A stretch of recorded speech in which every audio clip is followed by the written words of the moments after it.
is Tar Heel Talk, an in-depth look at the issues and people making news in North Carolina.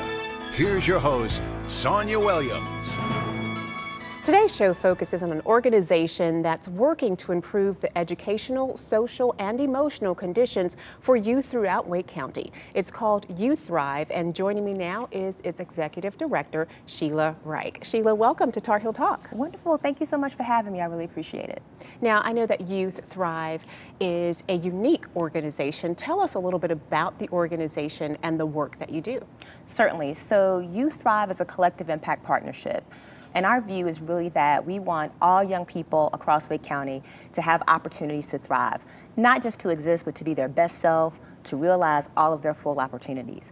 And so part of what we do is to really work with organizations across the county to really make sure that we're doing the absolute best that we can so that young people really can have the best experiences that they can across the county.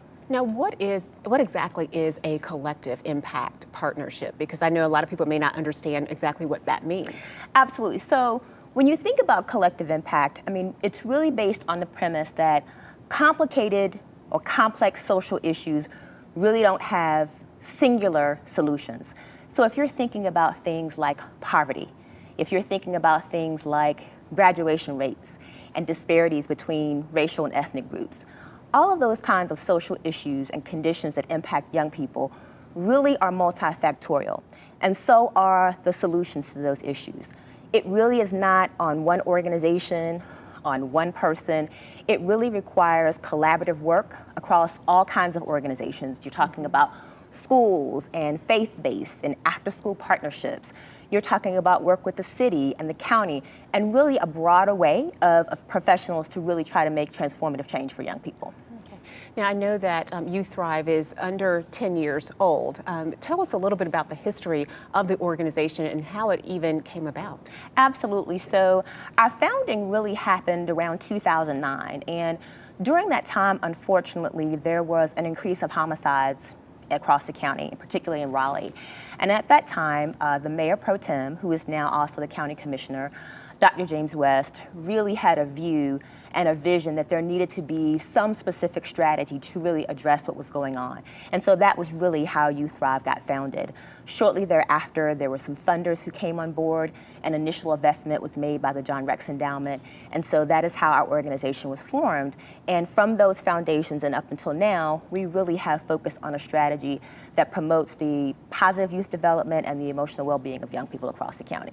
Now, how does Youth Thrive work? I know that, like you said, you were a collective, a collaborative. Absolutely. You work with a lot of different organizations throughout the county. Tell us a little bit about the nuts and bolts and how you work to help youth throughout Wake County. Absolutely. So when you think about the work that Youth Thrive does, again, we're not a direct service provider. And really what that means for us is that we work in terms of what we call action teams.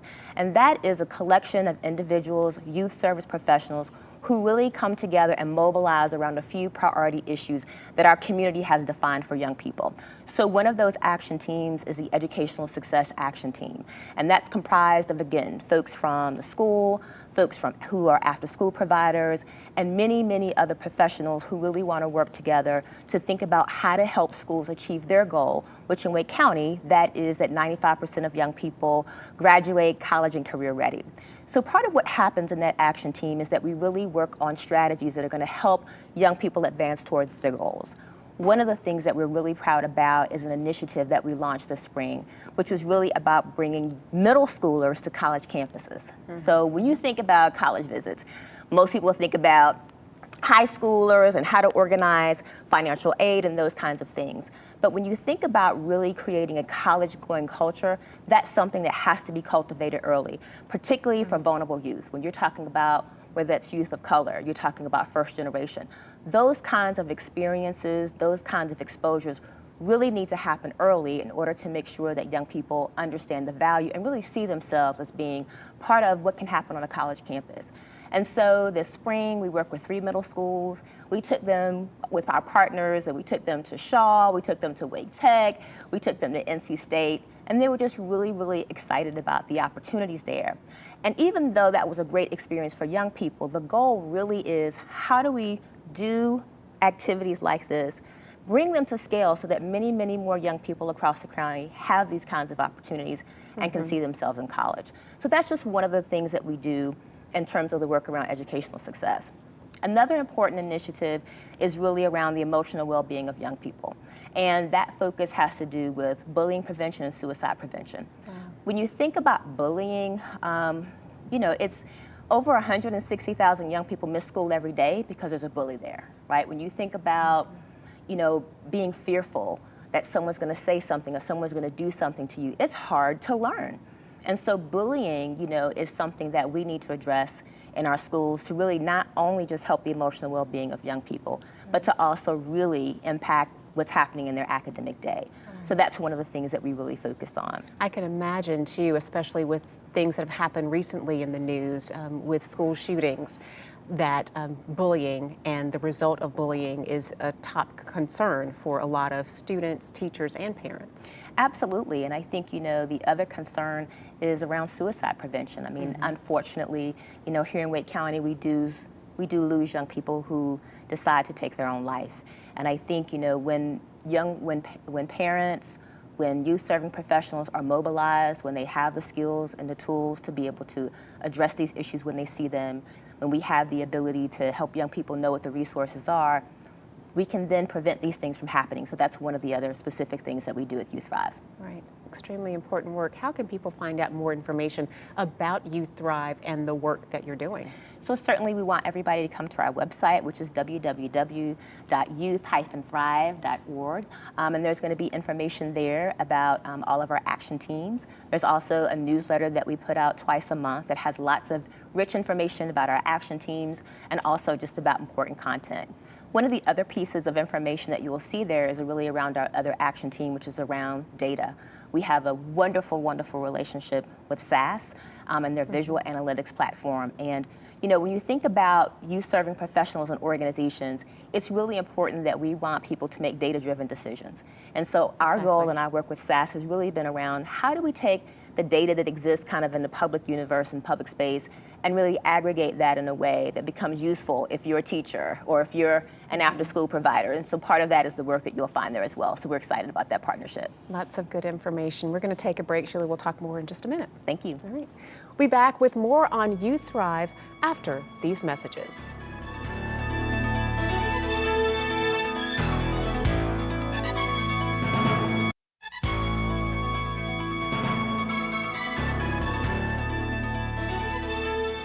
We're talking today about Youth Thrive. It's an organization working to provide or to improve educational, social, and emotional conditions for students throughout Wake County. And with us again is the Executive Director of Youth Thrive, Sheila Reich. Now, Sheila, before the break, you were talking a little bit about some of the initiatives that Youth Thrive is working with different agencies and organizations throughout the community on.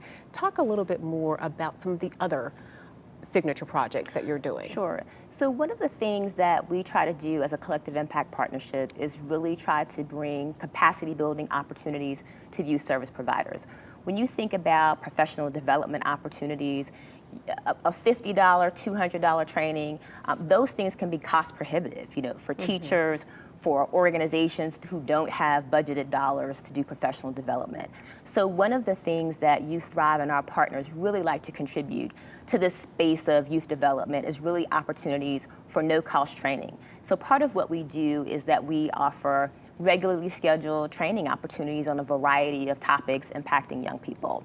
One of the things that we've been offering is an evidence-based program called Mental Health First Aid, right? And we talked a little bit about bullying and about suicide prevention, but this is a training that's really focused on how to help anyone who's interfacing with young people, whether you're a parent, you're a community advocate, however you engage with young people, to really be able to identify when young people may be struggling, when they may have challenges, and to be able to think about how to appropriately help that young person and how to refer that person when it's necessary. So again, these are the kinds of trainings that we provide for a broad array of folks in the Wake County space without any cost or fee associated.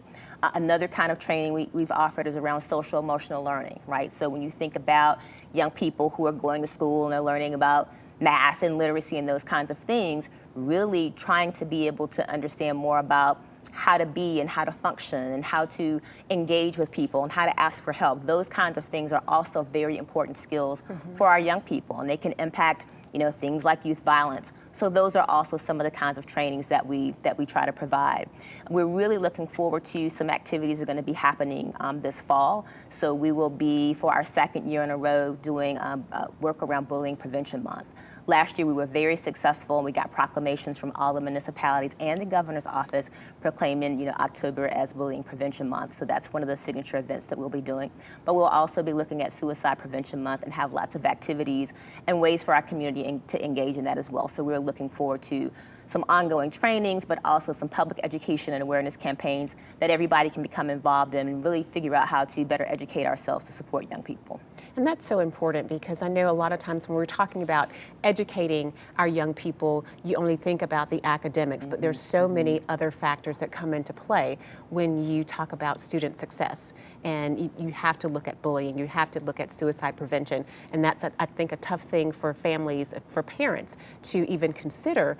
But when you see it happening on a regular basis, it's something that absolutely needs to be addressed. Absolutely. I mean, you think about, when that young person shows up in the classroom, they being their whole selves. Whatever happened the night before with mom or dad, or whatever happened in their community or their neighborhood or on their street, whether that was some form of violence, or they bring all of that to the transaction. So as a community, when we're our best, we can help young people be their best and show up in that classroom space ready and prepared to learn. And so if we're able to provide the right kinds of programming, the right kinds of support, the right kinds of intervention that are going to address their whole entire needs, it's then the young people are going to be able to flourish and to thrive, which is what we want them to do. Right.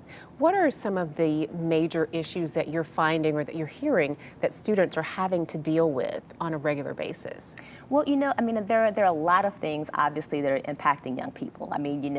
But when we think about things like cyberbullying, that is a huge issue that's impacting young I can imagine people. social media is attributing to that. Social media, and again, I think it's one of the things where, as adults, the technology is moving at a pace that's sometimes kind of beyond our capacity. Right. And so part of what we really want to do, and what we do in some of our trainings and some of the education and information we provide, is really how to help people understand and identify what's going on. So cyberbullying is certainly an issue that young people are facing. I think, again, when you think about the issue of the violence that's happening nationally, it's certainly putting everyone on alert. And so to the extent that we can help providers and help teachers and everyone be prepared to deal with young people, whatever set of circumstances they present, that's going to be better for everybody and help that young person to be more successful. Talk a little bit about the partner agencies and organizations that you work with, because I think it's important to understand, just the breadth and depth of the things of the agencies that you have access to help our young people. Absolutely. Our work is really predicated on, quality partnerships across the county, and we're really privileged to be able to work with 40+ organizations across the county. You're talking about county government, the city, you're talking about after-school providers, you're talking about faith-based communities. We work with Wake County Public Schools. We are part of, we would work with Connect with the United Way. So we're really privileged in being able to work with a wide array of organizations. And because those organizations have different perspectives, because they engage with young people differently, whether they're in mental health services or health services, those things are going to be really critical to us thinking about strategies that are going to help young people, overall in the county. Because again, no one organization is going to have all the answers. But if we're talking to someone in the business sector, or we're talking to someone who works in health and human services, or we're talking to someone in the schools, we're going to be better informed in terms of thinking about an issue and ultimately problem solving, and ultimately, even beyond that, executing on that. So. When you talk about the nuts and bolts of your organization, if a parent is having a concern about a particular issue, do they come to your organization, or do they start with their school? How does that work when it comes to addressing Absolutely. issues? So part of what we do, because we partner with organizations, is that that if a parent called us, certainly we would be happy to leverage any of our partnerships to make sure that that parent or that young person got routed properly. But really, we're in the space of helping those providers who work with the parents, or helping those organizations who work directly with young people. So we might be providing education and information about what a parent might do if they suspect that their young person is a victim of bullying to that organization, who's then going to translate that information to the parent. So again, because we have this kind of a network of partnerships, we're able to provide information to organizations who, because of what they do, may just not have the dedicated time and space to be able to think about that issue, to be able to organize a media kit, or organize social media messages, or organize a public education campaign. They'll be willing to contribute, to participate, and provide their ideas and those kinds of things, but we provide the content and information so that they can use it and translate that for their own audiences. So absolutely, a tremendous support system for a number of organizations in the area. Sheila, we're going to take another break. We'll talk more in just a minute. Sounds good. All right, don't go away. Tar Heel Talk will continue after these messages.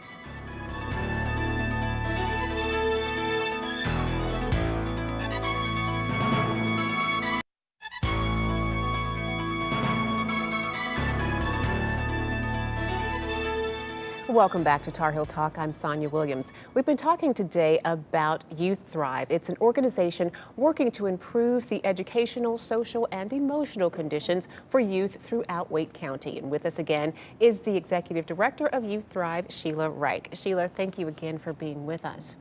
When you look at the work that's been done in under 10 years through Youth Thrive, what type of impact is the organization making in Wake County?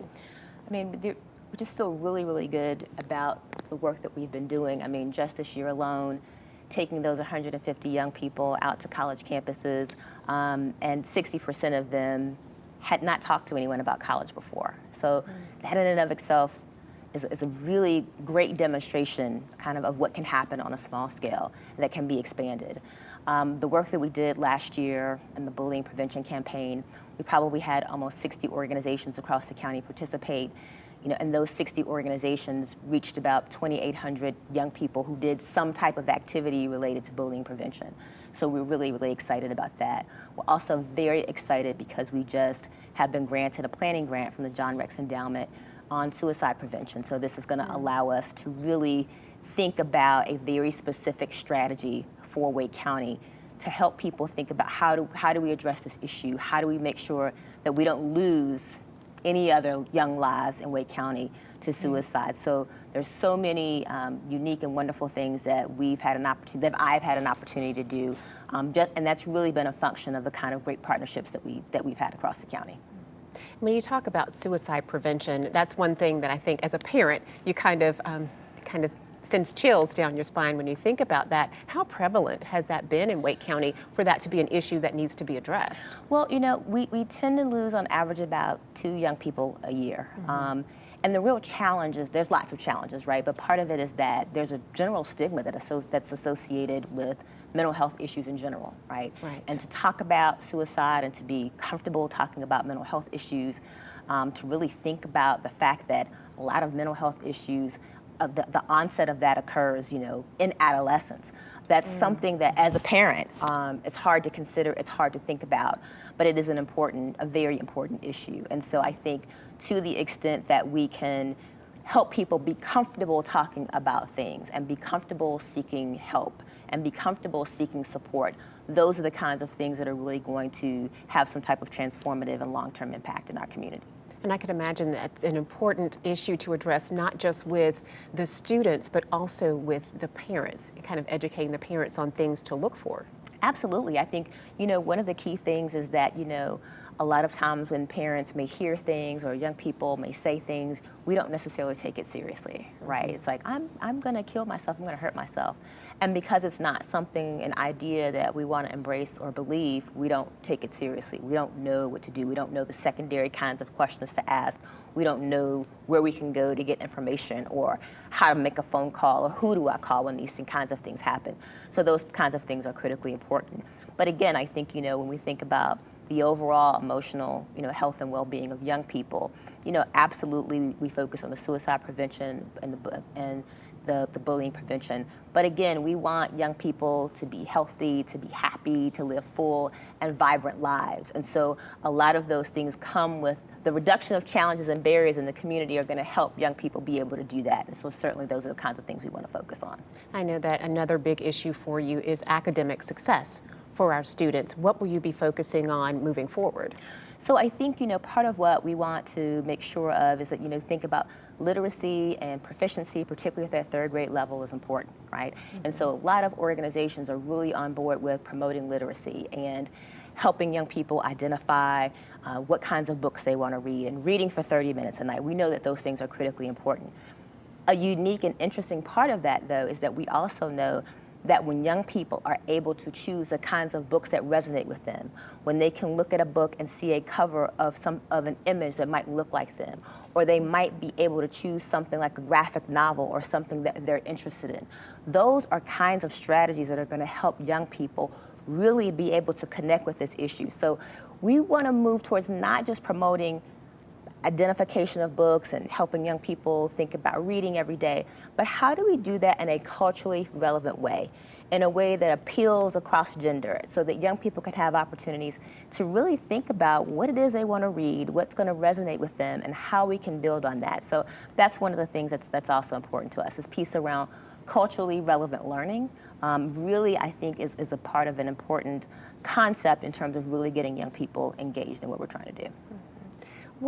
When you look at the work that you have, that you've done, and some of the things that you're planning to do, what do you hope for the future of Youth Thrive? So I think from our perspective, I mean, we like to think about assets and not deficits, right? So when I think about thriving, right, I always have this image in my head of this plant that's sitting on my desk, right, that I chronically neglect and I forget to water sometimes, right? So it's there and it's living, but it's not as vibrant, it's not as green as it could be if I watered it consistently, if I changed the soil, if I gave it a different level of nourishment, if I placed it somewhere right where the sunlight could hit it, it could blossom in a way that it doesn't now. And it is so true with our young people. They will figure out, they're resilient, they have grit, they can figure out how to be, but what we want them to do is not just to be and survive, we want them to really be able to thrive and to flower and to be their best self. So again, thinking about what is it that we need to do? What is it, my old boss and mentor would always talk about, we're like Miracle Grow, right, for young people, right? So not just giving them their basic needs, but how do we do that in a way that's gonna help them blossom? So that's really what we're striving for. Excellent. How can people in the community get involved and help support you in your efforts? Well, certainly we want people, if they're interested, they can join one of our action teams. That's going to be a very easy way to directly kind of contribute your ideas, your strategies around how we can fortify some of the things that we're doing. Certainly be connected to us through our newsletter that we send out twice a month, where we offer trainings at no cost to folks in the community, and just to read about kind of the contemporary issues that are happening with young people. We really do try to put a lot of relevant content there, and so people can really find us on the website, www.youth-thrive.org. Okay, and they can also reach you by calling 919-463-5039. Definitely lots of ways to connect. We have about a minute left in the program. I wanted to give you just an opportunity to say a final word on why this organization exists and why it's so important for our youth in Wake County. Well, I think this is really important for youth in Wake County because, again, it's like when we talk about having a village, right? So collective impact is like that. It really requires the work of all kinds of organizations and all kinds of individuals across the county to really focus, to mobilize, and execute on strategies that we know are going to have long-term and transformative change. And that's what we're about. We're very appreciative to be able to work with partners across the county who really do view and value young people in important ways. So we appreciate that. Absolutely. Sheila Reich, Executive Director of Youth Thrive. We appreciate you being Thank here you. and the work that you're doing, and thank you so much for sharing that work with us today. Appreciate it so much. Right. Thank you. Okay. That's it for this week's Tar Heel Talk. To comment on this or other episodes of the show, like us on Facebook, follow us on Instagram, or send us an email to tarheeltalk@fox50.com. I'm Sonia Williams. Thanks so much for watching. We'll see you again next week.